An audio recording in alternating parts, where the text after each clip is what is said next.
В Якутии планируют развить сеть газовых автозаправочных станций, а тем, кто будет переходить на газомоторное топливо, возмещать часть потраченных средств за установку газового оборудования. Более подробно в материале Дмитрия Тымырова. Вопросы развития газовой отрасли в регионе было в приоритете всегда. Якутск стал вторым субъектом в стране после Москвы, когда общественный транспорт начали переводить на газомоторное топливо. Была такая программа газомоторная еще вот с 2009 года по переходу на газомоторное топливо, именно на метан. Вот, и в связи с чем мэрия города решила приобрести, сначала попробовать, а потом, так как хорошо показала себя эта программа, и дальше внедрять ее. И вот тогда были закуплены первые автобусы на газу, далее уже в 2013-м. По словам специалистов МУП «Япак», выгода применения газомоторного топлива существенная. Вот на примере наших автобусов, если брать чисто на разнице в стоимости топлива, то в год это экономия где-то около 1 000 000 рублей на один автобус. И на сегодня сколько у вас автотранспорт работает в МУП «Япаке» на газу? На данный момент у нас 27 газовых автобусов.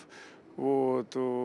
Надеемся, в следующем году нам должны прийти еще 40 новых автобусов, и тогда у нас 100% предприятия будут работать именно на газомоторном топливе. Действительно, в следующем году городские власти в рамках празднования столетия Якутской ССР запланировали закупить для нужд города 100 новых автобусов, которые будут ездить на газовом топливе. При этом данное обновление будет производиться посредством реализации лизинговых механизмов, где Министерство транспорта предоставляет субсидию на обеспечение первоначального лизингового взноса, а остальные же платежи будут производиться за счет муниципального бюджета, а также средств частных перевозчиков, членов некоммерческой организации «Союз Авто». Вместе с тем городские власти намерены развить и междугороднее автобусное сообщение. Ввиду того, что мероприятие по чествованию столетия носит общереспубликанский масштаб, Министерством транспорта запланировано введение новых межмуниципальных маршрутов, которые в ближайшем будущем планируется ввести в ряд ближайших муниципальных образований и в перспективе до города Нерюнгри.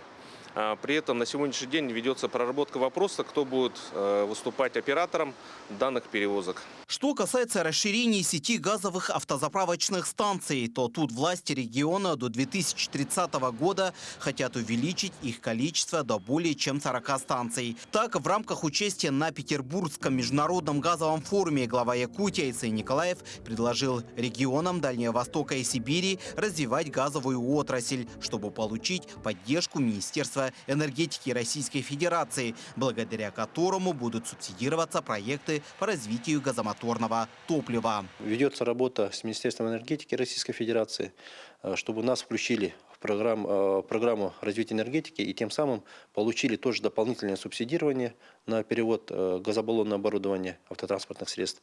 Тогда у нас, если мы попадем, нас включат данную программу федеральную, тогда житель, который будет переводить свое автотранспортное средство на газобаллонное оборудование, до 60% возмещения понесенных затрат. Напомним, сегодня в Якутии действует производство сжиженного природного газа мощностью 12 тысяч тонн, а в ближайшие годы планируется увеличить эти объемы до 30-40 тысяч тонн. В среднесрочной перспективе строительство среднетоннажного производства и увеличение объемов потребления СПГ среди населения до 100 тысяч тонн. Дмитрий Тымыров, Григорий Николаев, Якутск.